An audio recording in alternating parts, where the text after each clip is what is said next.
All right, what's up, you stupid idiots? I wanted to take a quick break from what has weirdly become a fantasy football channel and talk about the thing that I do the most in my life, which is stand-up comedy.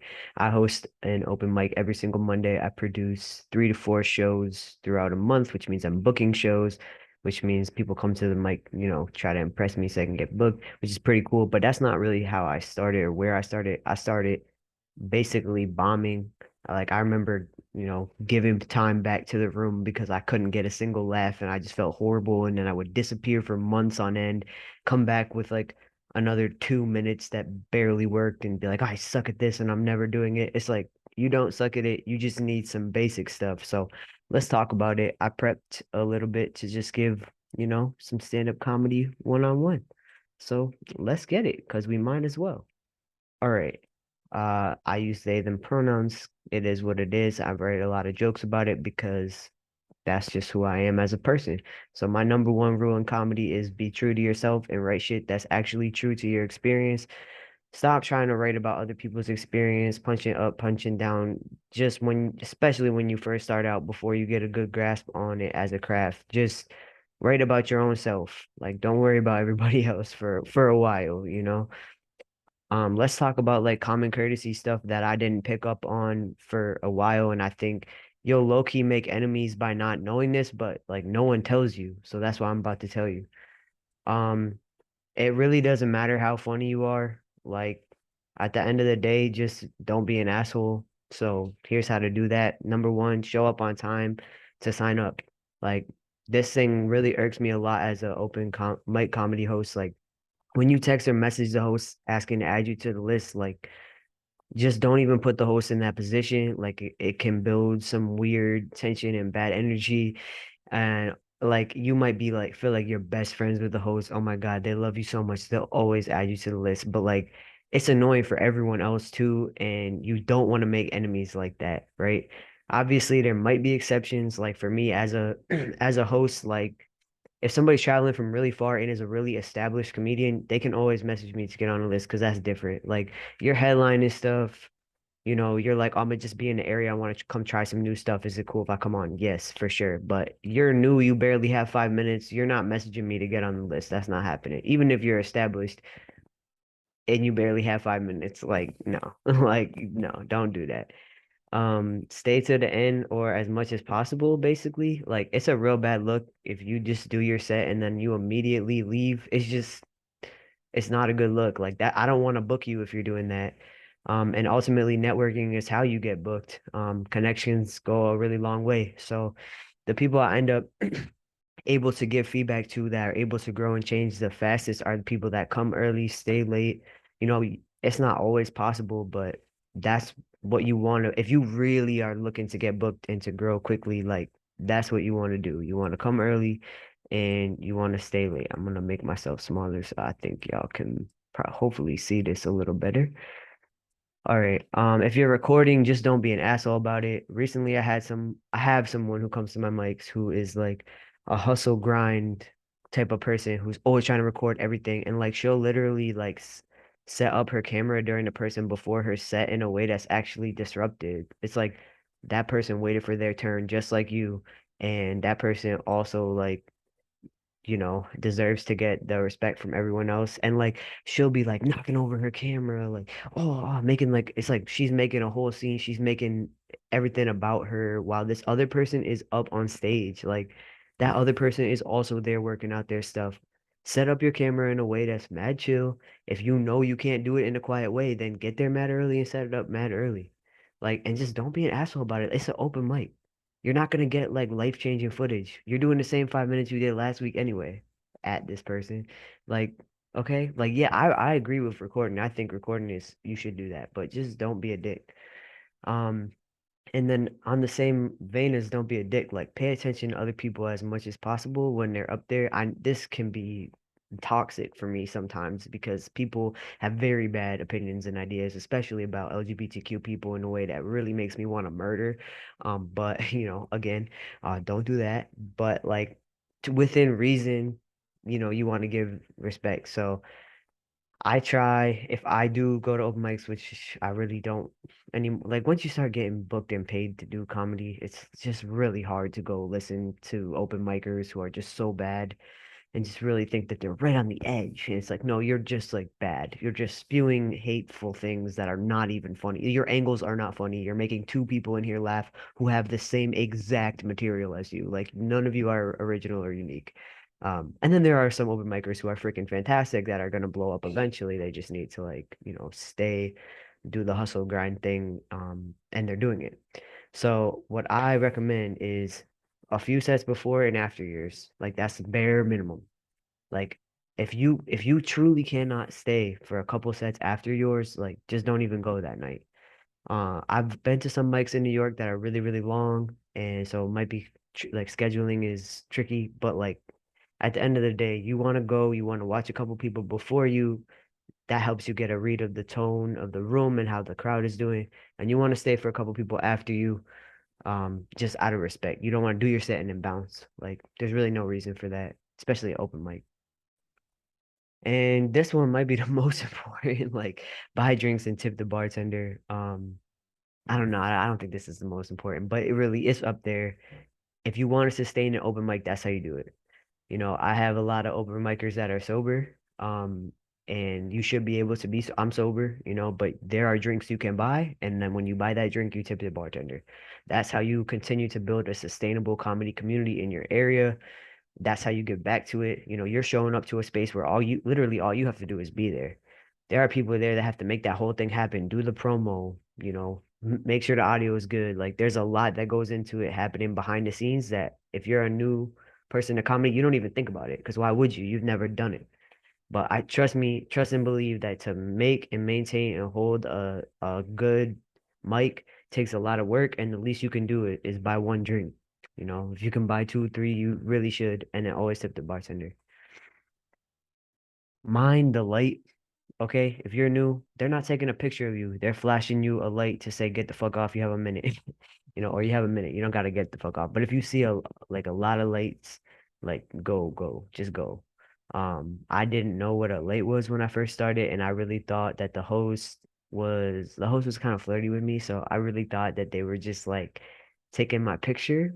And so I was like, oh my God, I'm crushing, right? And this happened two, three times, and no one told me I was running the light. So I'm telling you, if someone's flashing you a little flash, that shit is you taking too long. So get off, like you can use your whole last minute, but it takes a while to get an instinct for what a minute is. And really, if you're new, you should run your set and make sure it's gonna be under 5. But if you're like gonna go up there and free ball some stuff and you have no concept of how long it's gonna take, and you see that late, like just it's better to give back 40 seconds to the room than it is to go over 40 seconds. It makes you look bad. All right. So let's talk about that set. All right. You're running it in your house and you have no concept of if it's good or not. Well, have no fear or whatever. You should be scared. It takes a while. All right. I can't move myself. All right, put it back down. Uh, so here's how I recommend structuring your first 5 minute set. And it does really depend on your style. But I'm just talking your first one, and it does not need to be perfect for you to go up. Um, something, I told my cousin was just go up, do 2 minutes, see how you feel. Go up the next week, do 3 minutes. Go up the next week, you might even see the light, be like, oh shit, I've done 4 minutes. Just feel it out. So what I recommend is 5 minutes. You're looking to try to see if you can get 1 to 2 stories with some funny parts and lines throughout. You're looking for quick hitter jokes and maybe 3 to 4 bits or a combo of it all. So like if it's 5 minutes, you're choosing one or some combination of this, but 1 to 2 stories. If you're doing stories, make sure you have some funny parts and some funny lines throughout. And story, I mean like a 2 minute story. You have 5 minutes. So if you're choosing 2 stories, that's what you're choosing. Um, Also you could like you could try to do 5 minutes with all quick hitter jokes. This shit's hard as hell. Or 3 to 4 bits, so smaller than a story, but a little bit longer than a one hitter. Um, and a combo of it all. So here's what I would do for my first set. An intro was something about you that gives people enough context to get on board with you as a human. So literally like 30 seconds of like try to make fun of yourself. That's what I do. I'll be like, oh, I look like the gas station version of Timothy Chalamet, and I just jump into my set. You find a little funny thing that helps, it's paired with something that's more specific to me. But I kind of like make fun of myself a little bit in a way that helps people know who I am. I did a competition. I started out as what's up, everybody? It's me, English teacher Justin Bieber. That's enough information for you to know. I don't actually teach English anymore, but I did for a long time. And the point is, I know what I look like, and there's something about me. So little thing in the beginning. Yeah, so I know I look like bit that can be fun. Once you get more experience, you can use that time to do some crowd work in the intro, like asking questions, da da da da. Sometimes I like to do that to get myself oriented, especially if I'm doing a longer set. I like to talk to the audience a little bit at first so that they can like, I'm not talking at them, I'm talking with them, that's a later thing. But this is your first set. So your first set, a little intro about you, the second thing you want to do is something you know is going to work to get some laughs and confidence. And you might be thinking, oh, this is my first set. How do I know it's going to work? Just pick the thing you feel the strongest about that you're pretty sure is funny. Um, I don't recommend running stuff by your friends. I don't, because everybody's style is different, and shit does not hit the same when you're talking on the phone or talking with your homies in like the backyard, and then you go up on stage and you're like, oh, this was so funny last night, and it's not hitting to this audience at all, or vice versa, where they're like, nah, that shit's stupid. Don't say that on stage, and then you go up and do it, and it's like, oh, that worked really well because it's an art and a craft. Like you have to try it on a stage in front of people in the setting of an open mic in order to know if it works. You cannot try it in other places and know for a fact it's gonna work. Like, no. The only way to know for a fact it works is to go on stage and do it a bunch of times and have it work all those times or most of those times. Or even none of those times and then you keep working on it. So, intro was something about you, get people on board with you as a human. Something you know or are pretty sure you know it's gonna work. You want to build your own confidence, get some laughs. Then you can try something relatively new or something you're still working out. Um, so this would be like that hybrid type of set where you're not doing too long 2-minute stories. You're trying out some bits. I'm gonna do my intro with my quick hitter. I'm gonna do a bit that I think is gonna work. I'm gonna do a bit. I'm not sure if it's gonna work, but I already have the confidence and the momentum. And it's important that people are on your side. If your first thing you know is gonna work doesn't work, like don't give up. Like give yourself some pivot options, find clever ways to get out of that. But you want to try to get some new-ish stuff in there. You most times I try like one or two new things to get in there so that I can keep building as a comedian. And then something that you're pretty sure is gonna work to stick the landing. So you want to try to end strong always. Basically, most people will tell you start with your best joke, end with your best joke, or like start with your second best joke, end with your best joke. That's fine. I say start with a thing that people get to know you as a human, do something you know works, ends with something really strong that you're like feeling really good is gonna get a pretty big laugh. So you could say, all right, thank you. Also, always thank the host after, that's your guy, that's your homie, that's your girl, whatever. Like that's your person. You gotta thank the host, say thank you. If you start floundering, you can always be like, give it up for the bartender. There's like little things you'll pick up on. Here's a suggested timestamp for a 5-minute set. All right. This is purely suggested. Intro 30 seconds, something you know works 1 minute to 2 minutes, something you're workshopping 1 minute to 2 minutes, something you know works 1 minute to 2 minutes. Pretty simple. Go ahead, screen cap that right now. There it is. That's about 5 minutes. All right. And you got to start snip. You have to have lines you can throw away if you get the light and you're like, oh shit, my last joke is 1.5 minutes and I just got the light. You got to have ways you can trim that last bit down to make it fit the last minute. You just do. You don't want to run the light. It's a bad look. Here's a sad kid. I forgot to change this. Little papers. Little papers, guys. It's okay to have a little paper with you so you can remember your order. All right. But you shouldn't really need to write out an entire joke or it's not ready, right? You want to write like a word or two to remember the bit. That's it. You know, I don't know if I even have an example here, but here's some new stuff I'm working on. It's written word for word right now because I'm still working on it. But when I write a joke order, this is it will look more like this. Like one word, two words, one word, like literally. Like that's it. Um, that's what I take on stage. Because if for some reason I forget my order, I'll never even look at my paper, but that's because now if I forget my order, I just kind of try to find a natural flow and see what the audience is feeling and try to talk about that. Like I don't beat myself up when I forget jokes. I just keep going. It doesn't matter. And really it's okay to not have every single part of the bit worked out in advance. Like you can get a concept and just go try it. That's what I'm gonna do tonight. I have a concept. I just had to go to a funeral for someone from my step family, and there's like a concept that came out of that for me where I'm like, this could be funny. I'm not, I sometimes I'll have the whole thing written out word for word, but there's some parts of this that I'm like, I don't know. I don't know if this is gonna work. We'll see. I do write my shit out word for word at first. It's helped me a lot, especially when I was first starting. But now, not as much. Take my concept, go talk it out with the audience. You know, I also have a trusted audience where I host regularly.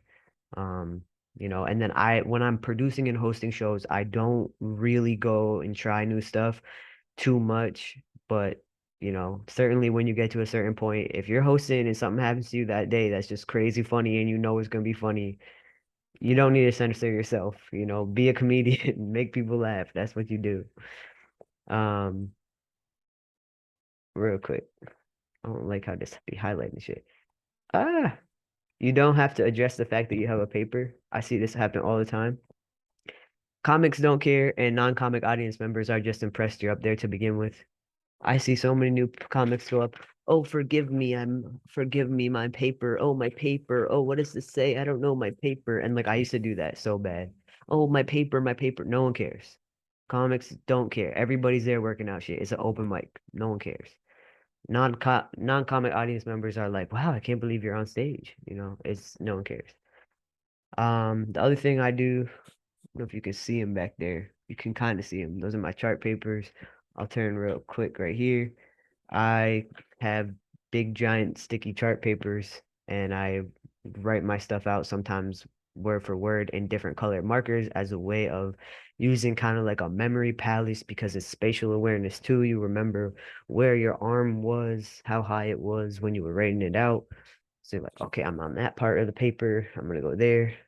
So some of that helps. You could even do like I do post-its on the poster paper and kind of do stuff like that.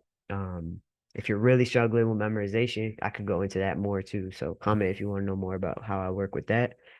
Voice memos. This can be while I'm driving. If I have a new idea, I'll talk it out to myself and kind of, talk it out to myself on the way to the mic, and then I talk it out on stage and see if it worked. I also take voice memos of myself when I'm performing, no matter what. Even if it's a stupid low stakes thing, that doesn't matter. That's what I do. I don't always take video recordings. You really don't need if it's like the worst sound quality ever with an ugly background, you're wearing a bad outfit, like don't even use up your space in your phone for that shit. Just take a voice memo and listen to it later. That's all you need. And then sometimes I'll use little drawings on my paper. Um, if I'm really struggling to remember an order of a joke, I will draw it out. Like, okay, first I'm standing, then I'm sitting, then whatever it is that I'm working on. Trying to think of a specific example. My web, I have a web feet joke because I have web toes. And when I was first trying to memorize it, it starts off with me as a lifeguard. So I like draw myself as a lifeguard and what that experience was like. And then I go to a bounce house birthday party. So I would draw a bounce house birthday party. Then my cousins circle up around me. So I draw that. And that's an act out part. So I'm trying to draw it out. So I remember I have to act this out. And then, you go from there. So sometimes little pictures can work. So what if you bomb? Um, yeah, I wanted to, I don't want people watching, I don't want YouTube algorithms to to block this video out. Recognize the bomb. It's really not that hard. Just say, oh, wow, I'm bombing. Okay. Roast yourself. Wow, I'm doing really bad. This is not going well.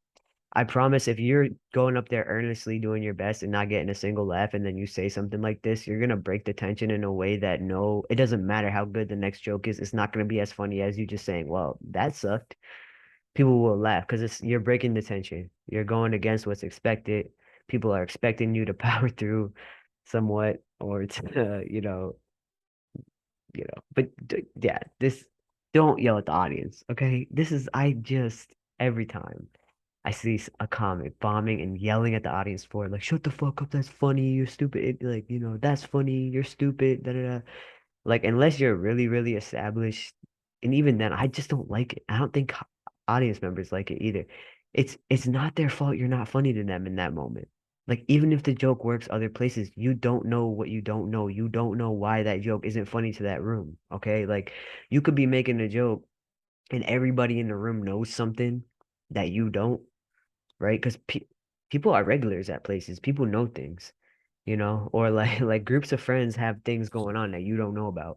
So you could be making a joke that's actually really insensitive to that group and you don't know, and it's not your responsibility to know, but then don't freaking yell at them because they're just gonna hate you as a person, right? So be like, well, that joke didn't work and move on.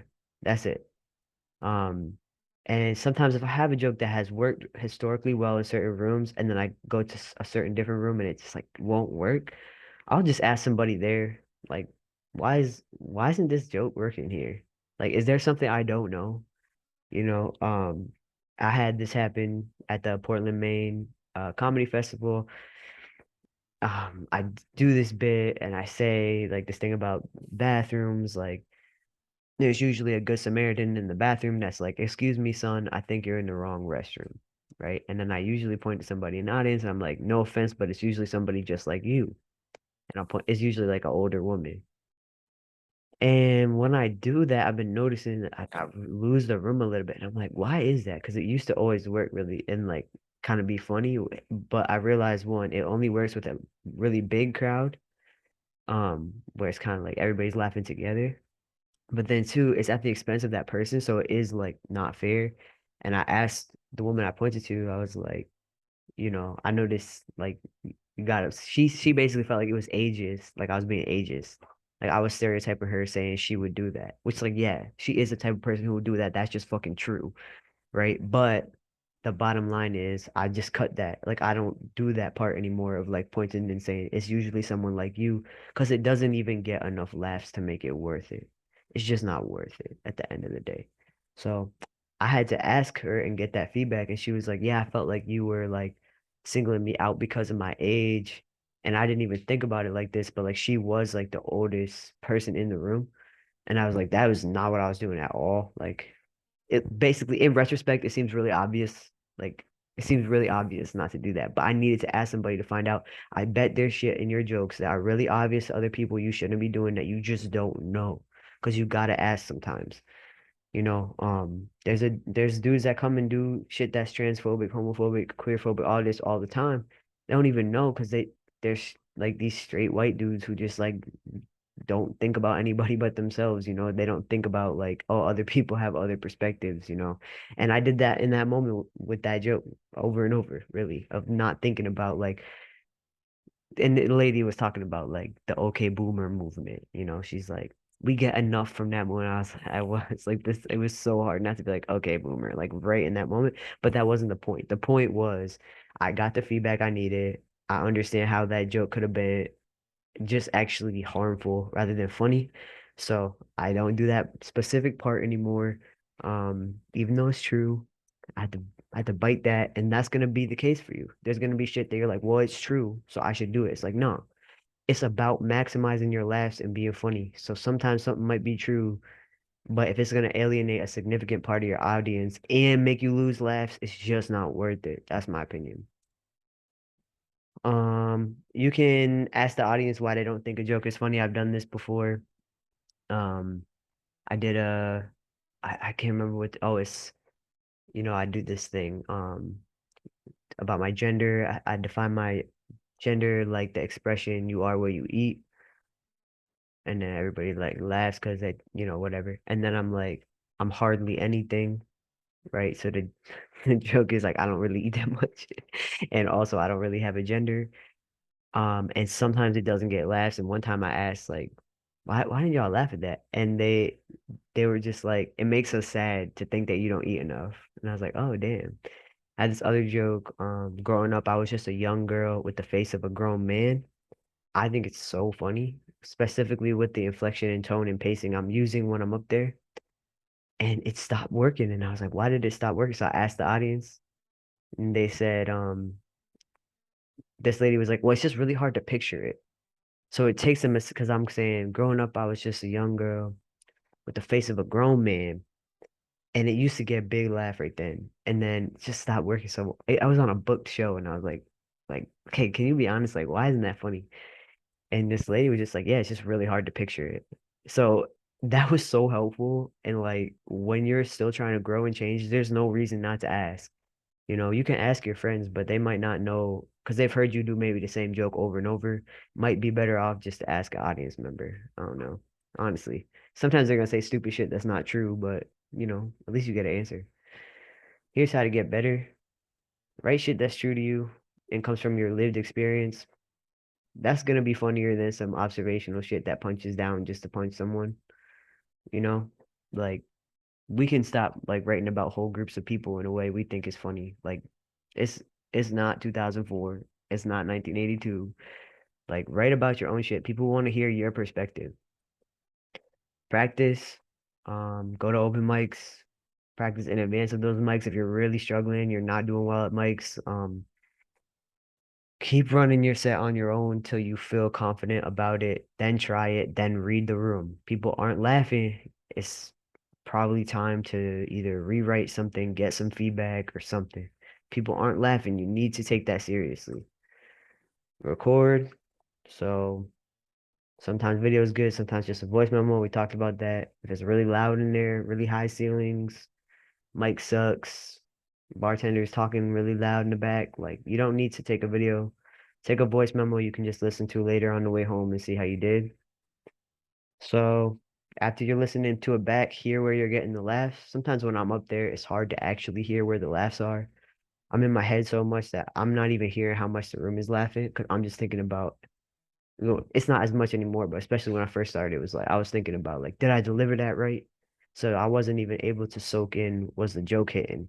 So I listened to it back, see where the laughs are, and I just keep doing it. If it worked, I'm gonna try it again somewhere else. If it didn't work, it doesn't mean it's dead. Doesn't mean don't kill that joke. I mean, it just means like, try it again in a different place, a different day, with a different pacing, with a different inflection, with different hand gestures, and just see if it works. It still doesn't work when you change all these other things, then try different words, but you don't always need to change the wording of a joke right away. Sometimes you just got to change like the way it's delivered, where it is in your set, you know.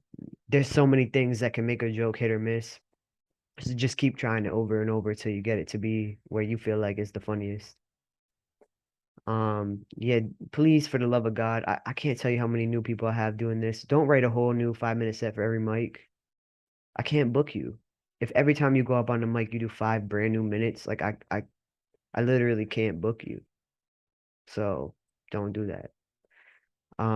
Make sure you actually repeat jokes and keep working on them.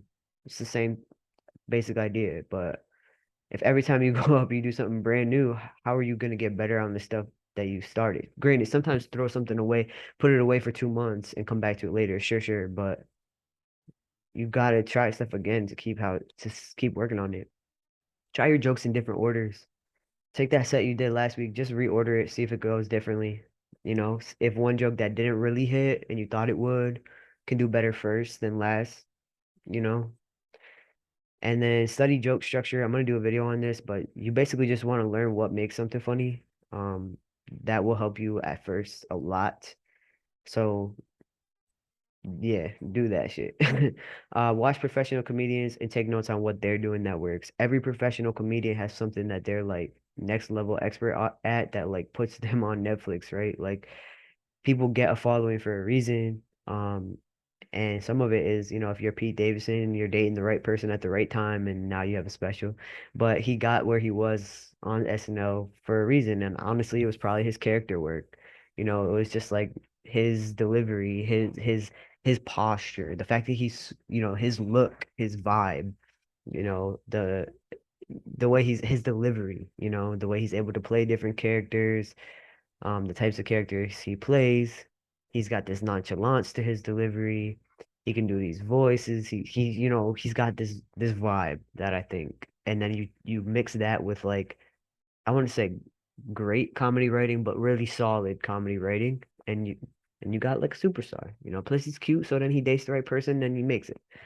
So here's some examples of people and what they do well that you can study, right? So you want to study Pete Davidson for, I think, his character work and his voices.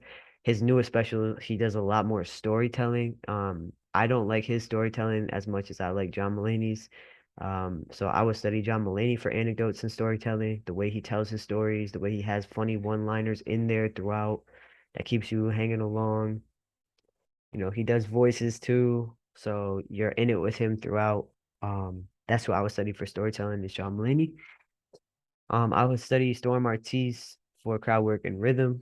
Yo, I spelled her name wrong. Hold on. This is embarrassing to my friend. But this is who I would go and watch for crowd work. How she does her crowd work when she's live, like you're so in the moment with her. She does these things where she repeats certain things and it's like really funny. And it's actually something I also do. We're kind of similar in that way, but her crowd work is just next level from mine. Like I can't do what she does. Like she's so fucking funny. Um, Maybe one day. Goals. Nate Jackson is somebody that I got to see live. His speed and pacing, he was rapid fire, but his writing is really high quality, so he's going to hit you with something funny, hit you with something funny, hit you with something funny, hit you with something funny, hit you with something, hit you, to the point where you're laughing so hard you don't even know why you're laughing anymore. Because so for him, the speed and pacing comes from having really good quality writing to begin with. He's somebody I'd watch for that. Sam Morrill, his use of dialogue. He does storytelling. He has this one joke about being in an Uber. He does a whole back and forth with the Uber driver, and just the way that he stays in his own voice and his own character the whole time, but the storytelling uses dialogue in a way that I recommend checking out if you're doing some dialogue. Marina Franklin, I love. Okay, her use of voices is just unreal. Like she does. We should probably leave so you can stop your bitching, right? She does. Maybe you're a loser. Like she just does different things with voice work throughout that is extremely funny. She does the kind of anecdote storytelling stuff, with a lot of voices. I would say her voice work surpasses John Mulaney's by far. But it kind of culminates in that voice work. John Mulaney has these little lines throughout that get you there. Mitch Hedberg is somebody to study for staying true to yourself. He stays in character, so to speak, the whole time. That's just who he is. I don't even know for sure if he's playing a character on stage or if that's just who he is. It doesn't matter. When he's on stage, that's who you're watching. So that's somebody I really admire. Plus, like, you know, he just crushes with these little one-liners. Like, that's what his shit is. He stays true to him, to his comedy writing. He doesn't try to commercialize himself. I mean, obviously, rest in peace, but also like he's true to himself the whole time. Nora Davis, the act outs are so good. You want to try to get Nate Jackson actually is somebody who said that you want to have more act outs in your set, period. Like just try to have as many act outs as you can, get physical with it. But you have to be true to yourself too. If you're a Mitch Hedberg type and you're like a standing still delivering the way you're delivering type, you're not gonna do an act out. Or your act out's gonna look different from Nate's, from Nora's, right? Like you gotta stay true to yourself regardless at the end of the day. But that's somebody whose act outs I would definitely recommend going to watch. And don't slow your like tone, volume, voices, like just somebody who messes with like quiet then loud, like dynamic basically. So you don't have to deliver, you have Mitch Hedberg who's like one extreme of it, like delivering this way, this way, this way, this way, this way, this way the whole time with like the punchlines being the element of surprise, and then you have some other styles to choose from where your act out could be the element of surprise, your voice. your use of dialogue, your tone, um, your rhythm could be an element of surprise, right? You could do a whole joke and then bring something back in that you said earlier. So there's different ways to be funny, of course. And next time we're going to talk about joke structures so we can get down to the nitty-gritty of what makes something funny. For now, mind the light, my friends. Just do yourself a huge favor. And for the love of God, mind the light. Okay, be respectful. Be nice to your host. Your host is probably going to help you get booked, especially if you're real funny. Just just keep going. Just keep showing up. Just keep being funny. People are gonna be jealous. People are gonna be weird. Um, you know, and don't try to make enemies with the audience. That's that's your customer. Okay? So just as a host, if you come to my mic and I tell you please don't do that type of joke again and you do that type of joke again, I'm I'm really we're not vibing. We're not vibing. Okay. And like, especially if you're somebody that books, you wanna vibe with the people who are booking. So do that. And maybe eventually you'll make some money, but it's probably not about money for you. You're probably like me, you have both mommy and daddy issues. So at the end of the day, it's really about getting attention. Getting attention. All right. Manager Buxton. Catch you on the flip.